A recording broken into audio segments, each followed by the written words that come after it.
Hello and welcome to the Broad Review. I'm Josh. For the first few episodes, this will be much more podcasty format, mainly from the standpoint that my camera isn't working at the moment.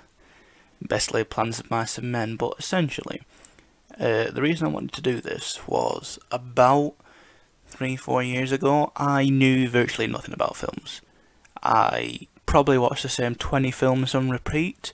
And so when people in conversation would reference a certain movie or reference a certain piece of pop culture, I didn't have a clue what it was. So 3 years ago I set myself a challenge to watch as many new films as possible, and about 250 to 300 films later, I feel certainly a much more well-rounded person watching films. And you know what, I've still got a lot of really good films to go. And very recently somebody found out about the fact that I like to try and watch as many new films as possible, and I would often critique them. I had my own system, but this person bought me a book, the 25 week challenge. Sorry, that's less than half. The 52-week challenge, so the idea of a film a week. So I thought, as I started reviewing them, that we'd come together and that I would basically review the film as I go, and they would also give you the opportunity, without having to have the book, that if I gave the categories and stuff, you could also review it. And so, as ever, I'm going to start with challenge 1. So week 1 was a film that has won Best Picture. Now obviously there's over 70 odd films you can choose from. The only other criteria I set myself, which isn't in this review book somebody bought me, was that I've never had to have seen it before. So that eliminated quite a lot of good films, especially more in recent times, because of the various formats that I tend to watch films. As they came out, I would start watching them in the last sort of 3-4 years. So I decided to roll back the clock and have a look at some of the older stuff. Now we know Gone with the Wind was taken off a lot of streaming platforms, and that was one of the longest ones, so that might have been a very interesting one to look at, and look at it in context of the recent kind of upheaval. But given that was gone, I thought I'd go for a film starring an individual who I've admired from other films I've watched, who is a great director, who's a great performer generally, and so I decided to go for An American in Paris, one of those classic films starring Gene Kelly, Leslie Caron and Oscar Levant.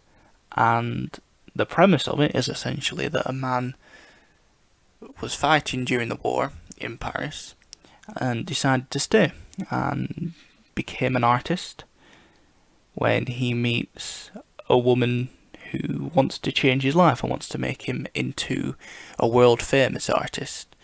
Now this woman has her own game. Now it's debatable during the course of the film whether that's a romantic entanglement, although that is certainly how it's portrayed on film, or whether there's a certain power struggle there and she wants to control people. It's certainly revealed during the course of the film that in the past she's controlled other artistic individuals very much in this same manner. So there's some kind of skepticism there over whether or not it's for love or whether or not it's for power. But inevitably, Gene Kelly falls in love with a beautiful young French woman who happens to also be engaged to another Frenchman who Gene Kelly's character happens to know. So there's a lot of sort of Shakespearean sort of twists and turns and entanglements there. It came out in 1951, won the Best Picture Oscar the following year. Runtime about an hour and 53, by Oscar standards for Best Picture, quite a small or short length film. Most of them head over the sort of 2 hour mark, with Gone with the Wind being the longest.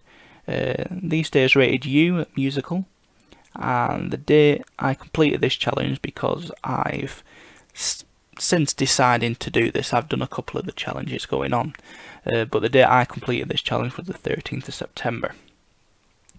Directed by Vincenzo Minnelli, produced by Arthur Freed, and written by Alan Lerner. A whole host of awards, including 6 Academy Awards that year. And the reason I wanted to see this, predominantly because I firstly very much like my musicals. Before this challenge, I'd basically seen a few stage musicals, but nothing major. Of those 3-4 years ago, when I decided to absorb in film in a much more direct way, and then as new films came out, I began to watch them. And when La La Land came out, it said it was very reminiscent of old school Hollywood, and so I started to watch some old school Hollywood films.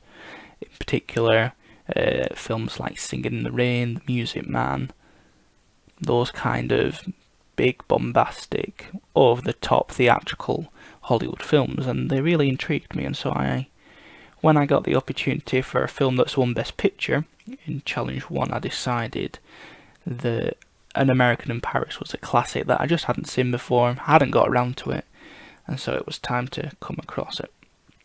Now, I'll give you a quick plot synopsis, which is that Gene Kelly's character is an ex-GI who decides to stay on in Paris and become an artist. He has two friends, one of whom is a concert pianist, who ironically doesn't play to a concert, whose role is very much in the style of comic relief, but also we do get quite a nice glimpse into his world, which is nice. And then we've got his unsuspecting love rival, and I say that because we don't really find out until the end of the film that they're rivals, or at least those characters don't find out. We find out at about the midway point when we realise they're both talking about the same woman. So what can I say about An American in Paris? Would I recommend this film to anybody I've seen? I would say yes, but with a slight caveat and a slight warning, because the thing with the old Hollywood films is what you got to remember is that they were very much a case of bringing the stage to the screen, and they were very much a case of the artistry of the stage to the screen. So, for example, anybody who wants immersion in their films should not watch old Hollywood films, should not watch these musicals, because there is a reliance on painted backdrops. Sometimes that is for practical reasons, but sometimes that's for artistic reasons, and for those who've seen the film from the artistic standpoint, you'll know what I mean, because at the ending of Singing in the Rain, and indeed at the ending of this film, American in Paris, there is an extended artistic sequence of dance, music and song.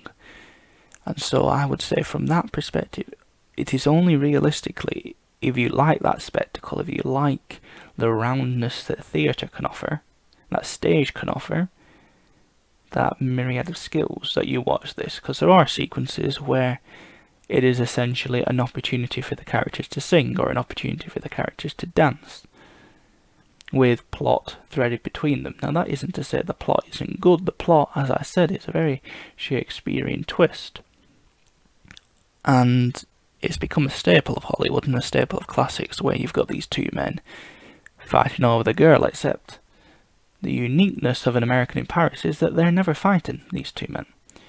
They never actively have a go at each other. In fact, they both encourage each other to go after the woman of their dreams, yes, little knowing that they were after the same woman. But even when they find out that there's another man involved, there's never a sense of competition, there's never a sense that they're going to fight for this woman, that they're going to kill or live or die for this woman, that they couldn't live without her. In fact, Gene Kelly is very much resigned to a life of, absentee love, for the lack of a better word, because he says to her that he loves her, but he's going to just let her be. And at this stage, I think it's worth identifying how recognisable and identifiable these characters were throughout. In particular, I've got to say, and because of the nature of the film, it was realistically the three leading male characters of Gene Kelly's ex-GI character. Then we've got the piano concertist, and then we've got the love rival, who was a sort of singing operatic Lothario, who all the girls seemed to love and all wanted to be with.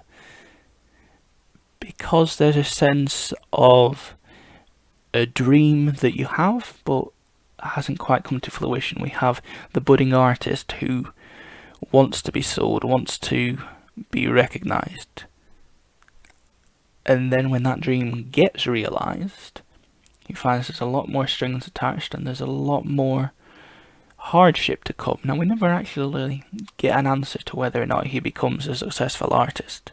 The film stops short of that. But if the backing of the rich woman who essentially, for lack of a better word, wants a romantic entanglement, but again, it's that question of whether or not it's for power or not. Without her backing, he'd likely have remained in obscurity. We have the concert standard pianist who never plays in a concert. And the thing is as well, what we've got to recognise about that character is he never exploits his contacts. He's got a man who's an operatic performer. He could literally ask him, while you're playing, could I accompany? He never does.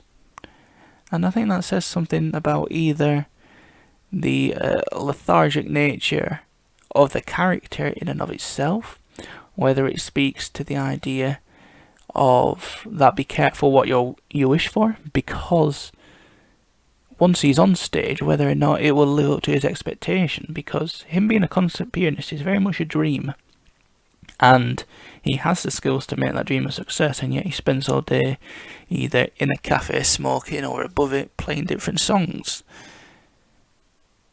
And potentially that's an area of some contention, especially when you have to consider the fact it's an American in Paris. Those two men, the concert pianist and the artist, are both Americans, and it very much goes against the American ideal that if you try hard enough you'll succeed, because Gene Kelly's been trying for years and years by the sounds of what we get to be an artist, and he basically can scrape enough living to survive, occasionally borrowing money from people.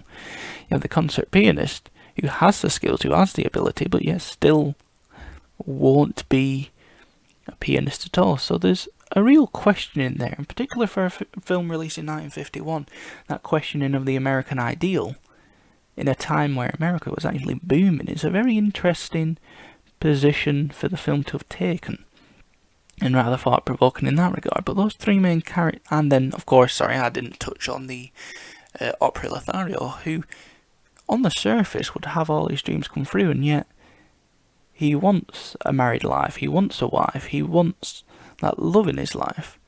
And the great irony of the film is he spends most of it believing he has it, while we spend most of the film realising that he's a bit of a lame duck, and that the woman of his dreams, the woman he wants to marry, is interested in somebody else and is in love with somebody else.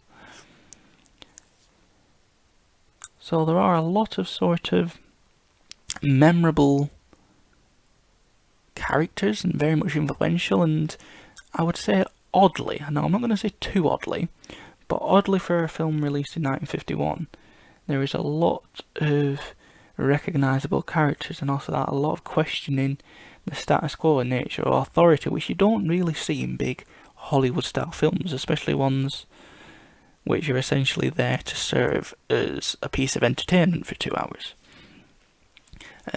Now I'm coming to some of the other questions this book has asked me to consider. Now some of them potentially very surface level, because the next one is best line or memorable quote. And for this I always leave it 24 hours and come back and see if there's anything I can remember. So often the quotes I can remember are paraphrased, but there's this one moment where you've got Gene Kelly's character and the love interest talking about various days and what people do, and the love interest in this asks, what do Americans do on Sunday? And the response she gets from Gene Kelly is get sick. And now that again is something very symptomatic and something you can really dig your teeth into when it comes to what does it actually say. Because on the one hand, that's a joke. It's saying that people get sick on a Sunday so they don't have to go to work on the Mondays. It's very much an identifiable characteristic, and it's kind of surprising given the fact that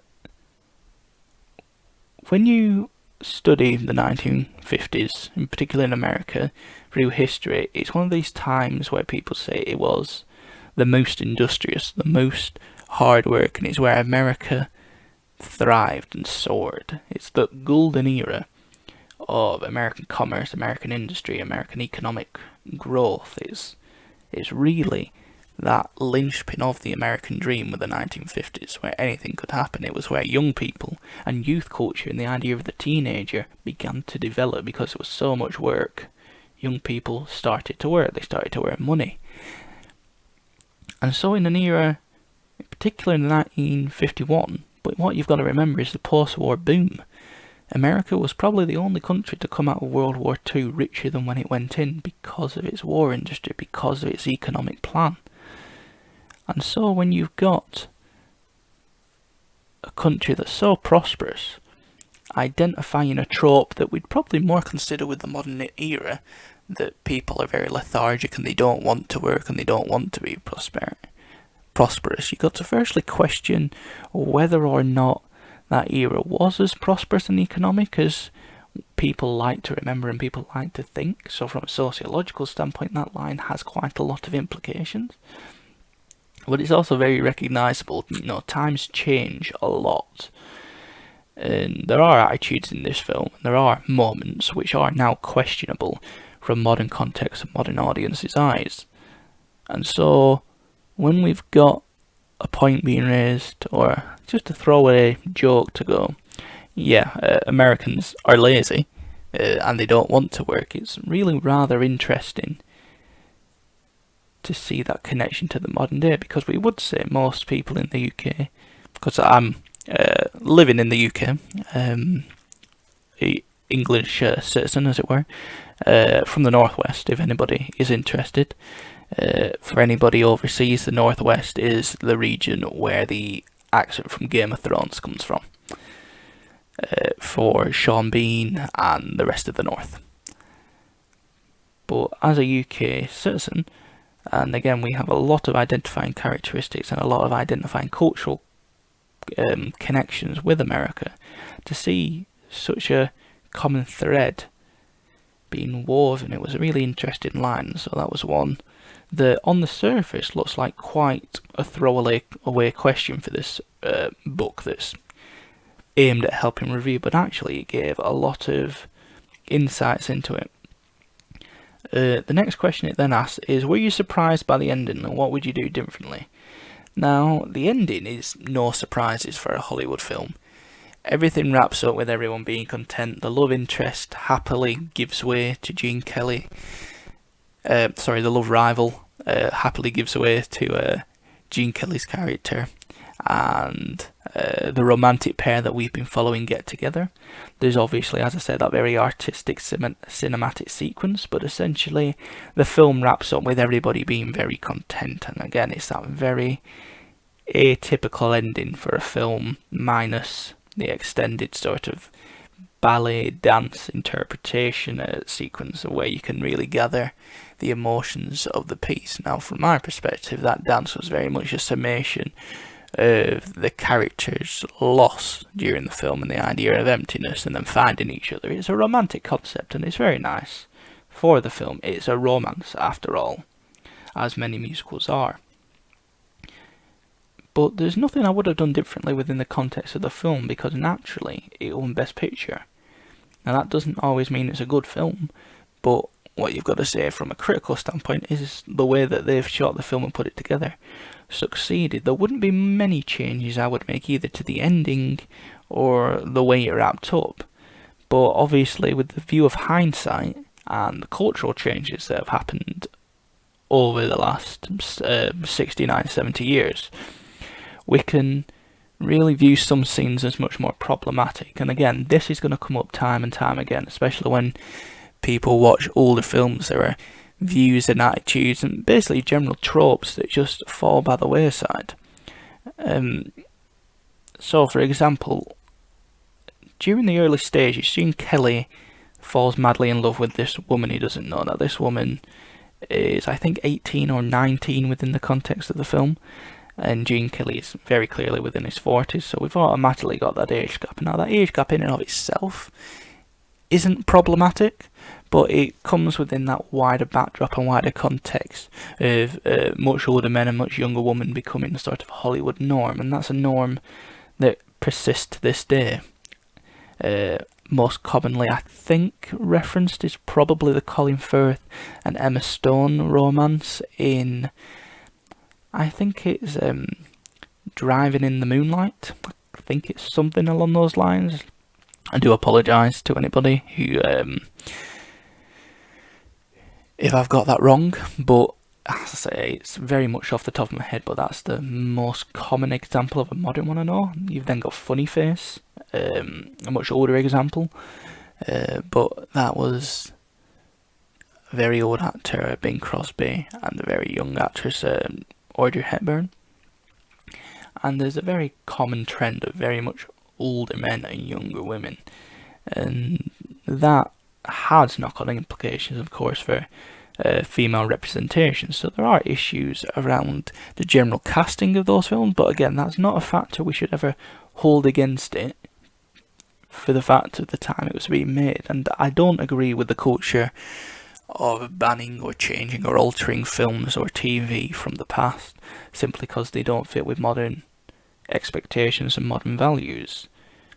Most of society and most of the modern world live within a capitalist construct. In capitalism, if you don't like something, the best way to get rid of it is simply don't partake in it, don't buy it. This is my common response to anybody who says we should ban certain things, we should ban newspapers or media because they perpetuate hate. If they perpetuate hate, don't buy them, and they'll soon change their tune. And I think the same aspect needs to be done in terms of film. If you don't like a particular film, don't watch it. And discourage other people from watching it. But don't ever go for a ban. That's firstly an infringement on any kind of individual liberty that people have, but also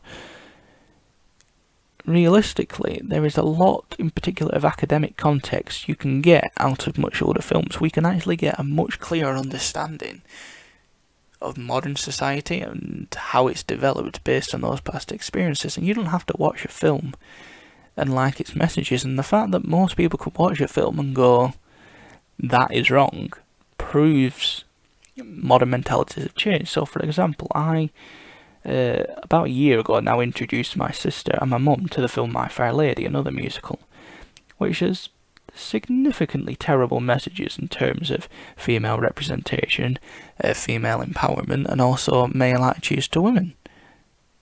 But the fact that it's so overt, and the fact they have such a visceral reaction to it, proves that attitudes have changed. And so what is the harm of a film that is depicting, for example, it's there's various songs, so why can't a woman be more like a man? I'm an ordinary man, who are very painting men as ideal and brilliant and paints women as terrible. But at the same point, what you've got to do is view that within the context of the film, because there's many aspects of the film where Henry Higgins, as kind of the predominant male character, is shown to be a farce as well. So the idea of first looking at it within the context of the film and seeing how those fit in, because I think My Fair Lady has issues, but not issues enough to go, let's get rid of it. And the same with American in Paris. You've got that much older man after a much younger woman. And you've also got the fact that this woman rejects his advances on a number of occasions, and Gene Kelly persists and persists and persists until he eventually gets her. And again, there are modern connotations for a man not taking no for an answer. But we also know that this isn't a promotion of the way that these characters are. These characters are flawed, and the reason she falls in love is not because of his persistence. She goes out with him essentially to tell him to get lost and to basically get rid of him for a little bit. And I think initially she stands him up as well. It's the fact that this is Gene Kelly that eventually gets her to go out with him, because frankly, who wouldn't go on a date with Gene Kelly? I am a very comfortable, straight, heterosexual man, but Gene Kelly is gorgeous. And so in terms of changing things, there are problematic from a modern context. And I would say there are aspects of the musical and dance sequences which do really slow the pacing at time. But aside from those niggles, there aren't much I would change about this film. And what I'd like to say is just something that I'm going to keep an eye out on, and something that I want people to look at, if anybody is actually listening to this, is the fact that this is quite an old film. It has problematic attitudes to women, but it succeeds in the Bechdel test. Now, the Bechdel test, for briefly those who don't know, is a way of checking that a film is representing women, and it does this in 3 tests. That there are 2 named female characters, that these characters talk to each other, and they talk to each other about something other than a man. And this film, despite all its problematic potentially towards female representation and female empowerment, it manages to pass the Bechdel test. Now, whether that's a criticism of the Bechdel test because it's too simple to pass, or whether it's a criticism of modern film where, for whatever reason, they are incapable of passing the Bechdel test, I think only 1 in 3 films pass the Bechdel test in modern era compared to much older. And in fact, the more older the film I tend to find is where women talk more, and again, not about a man. So, in respect to representation, if you judge it barely by that test, we are going slightly backwards, but obviously there is that warmness and roundness of going within the context. Is it because the Bechdel test is too easy to pass, and modern films are actually trying to empower female representation through their actions, and the fact that actually a female doesn't have to talk to another female to be empowering? You can have many films which only have 1 female cast member and still be empowering to women. I've got to quickly reference films from the Avengers franchise featuring Black Widow. Black Widow is a phenomenal empowering female character with a very complex history, and often she talks to no other women. And you have to put that within the context of the fact that this is a very male-centric world that she's found herself in.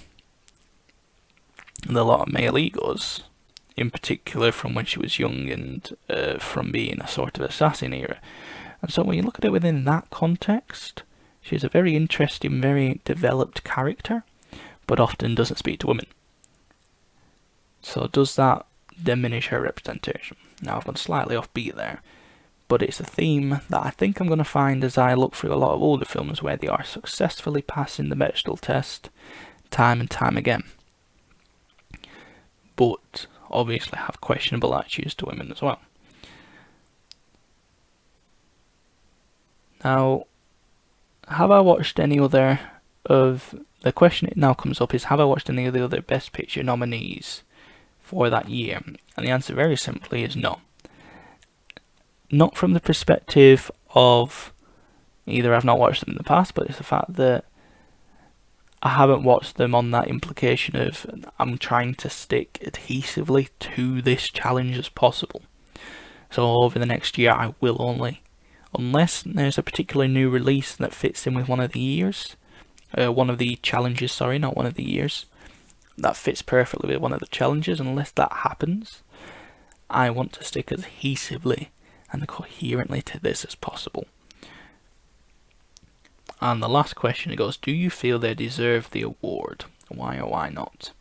Now obviously I haven't watched the other nominees, but I think looking at this film, looking at it within the context with which it was released, looking at its generally good plot, its great character acting, its recognisable characters, the fact that you can see yourself in them is a very important factor. The musical numbers are of a high quality, the dance quality is sublime, you've got great acting, charismatic cast, Gene Kelly is a good selling focal point.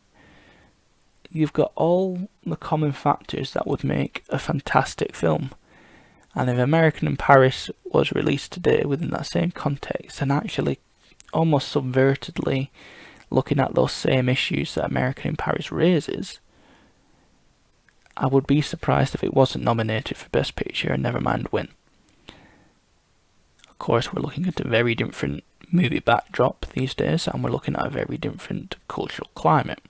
So whether it would actually win, I would probably say no, but I think it would reach the same kind of hype and the same kind of quality performance that La La Land did in 2016. And so nomination, I think, would be a lock-in. Would it win today?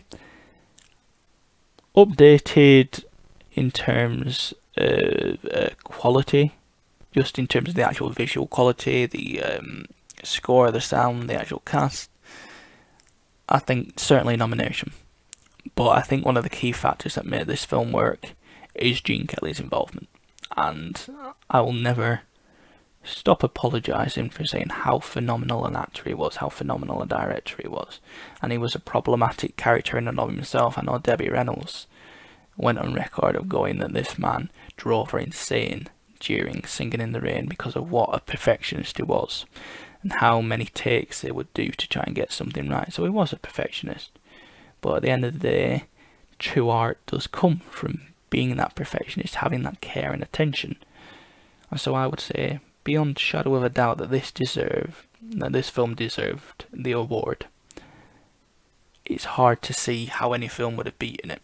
And we were particularly looking at the climate of Best Picture winners frequently in the past were musicals, because of how they brought together so many different facets of filmmaking. And actually, from that historic context, musicals are one of the few ways you could have that kind of very overt artistic expression in film, because it was meant to be a bit surreal, because it was meant to be theatrical. We see that through other films such as we had obviously My Fair Lady, which was a nominee. Again, it had very surreal sequences. Mary Poppins, another great example, which is a lot of surrealism, a lot of stuff where you can play around with a lot of different, both visual and technical effects, but also play around with the sequencing and the emotional context of the film. And so musicals were really a good platform for artistic expression and pushing the envelope and pushing the box, and that's something I would caution and warn of any modern musical theatrical releases. In particular, I'm keeping my eyes on the remake of West Side Story, because that was a phenomenal piece of theatre released as film. And any kind of remake, but also original pieces. So I'm thinking not so much La La Land, because that did hit artistically, but that was from the perspective of trying to recapture old-fashioned Hollywood.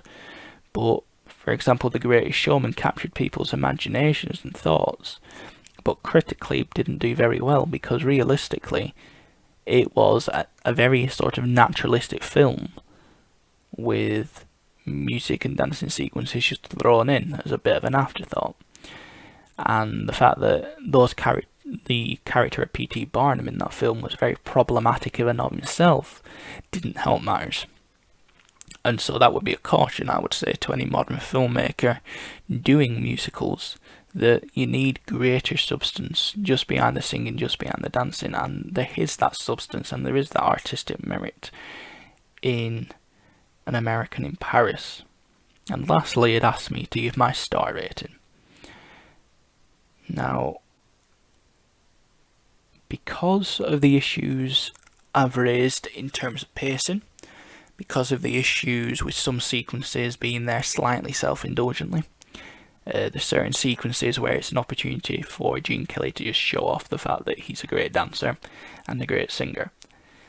And although I will never get bored of watching Gene Kelly from a narrative standpoint, it does halt process somewhat, and because there's somewhat problematic elements to it for a modern audience, and I'll always be reviewing films for a modern audience and how their reaction to this film would be rather than of the time, because there are movies that are very much of their time period, and in a few weeks' time I'll be moving on to American Graffiti, and that is a film with, I wouldn't want to spoil anything about the review, but that is a film very much of its time and very much encapsulating the audience feeling as it was at that moment. And so I'll be reviewing my films for a modern context and a modern audience. I want people to go away from this review, be able to watch the film, and then be able to engage in it in that context rather than when it was released. Because if we review films from the context of when they are released, there's a lot of films that probably wouldn't be very enjoyable today that would be rated highly because, well, when they were released, they were sublime, they were perfect. And there's certain films that just don't hold up as time goes on. Now, that doesn't mean just from an effects perspective, but the way in which film is constructed has changed as a medium since its inception, and changed very rapidly. You just have to look 20 years ago into 90s, and there's a lot of films that still hold up, but the way that they shoot a film, the way they put a film together, and the visually how different the film actually looks and feels in terms of texture is really, really striking. And so all my reviews will be for a modern audience, and so when you have some problematic moments like that, they will be taken consideration for the rating.